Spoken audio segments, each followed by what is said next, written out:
ఒక శిష్యుడు తన గురువుగారిని ఇలా అడిగాడటండి. ఏంటంటే, స్వామి, మనిషి భగవంతుడు రెండు ఒకటే అంటారు కదా! మరి అలాంటప్పుడు మనిషి ఎందుకు ఈ మాయలో పడి చిక్కు పడిపోతున్నాడు స్వామి? ఎందుకు భగవంతుడు కాలేకపోతున్నాడు అని చెప్పి అడిగాడంట.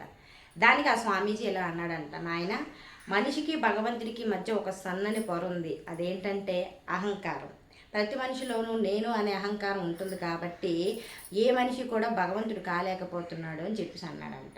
అయితే దానికి ఈ శిష్యుడు ఇంకోటి అడిగాడంట. ఏంటంటే, స్వామి, ప్రతి మనిషికి ఎందుకు ముక్తి లభించటం లేదు? ప్రతి మనిషికి మళ్ళీ జన్మల పరంపర ఎందుకు కొనసాగుతుంది? ప్రతి మనిషి ఎందుకు ముక్తిని లభించట్లేదు అని చెప్పి అడిగాడట. దానికి ఆ గురువుగారు ఇలా చెప్పాడట.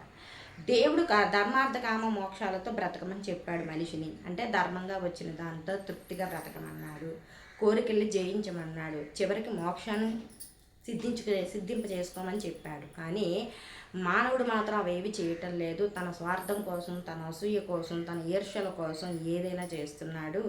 శాంతిగా బ్రతకడం మానేస్తున్నాడు, దుఃఖంతో బ్రతుకుతున్నాడు. అందుకని ఏ మనిషికి కూడా ముక్తి అనేది లభించడం లేదని చెప్పేసి అన్నారంట ఆ గురువుగారు.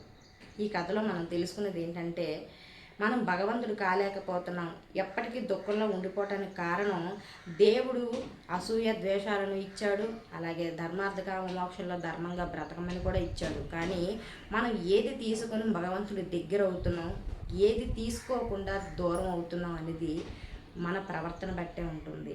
మనకు దేవుడిచ్చిన దాంట్లో కాస్తైనా ఏదైనా వినియోగించి మనశ్శాంతిగా ఉండి కాసేపైనా దేవుడిని స్మరించి అంతా నీ స్మరణే, నువ్వు ఇచ్చింది నాకు చాలని అనుకుని దేవుడికి దగ్గర అవుతున్నామా, లేదంటే ఆయన దూరం పెట్టుకుంటున్నామా, ఎంతవరకు ప్రవర్తిస్తున్నాం అనేది మన ప్రవర్తన మీద ఆధారపడింది.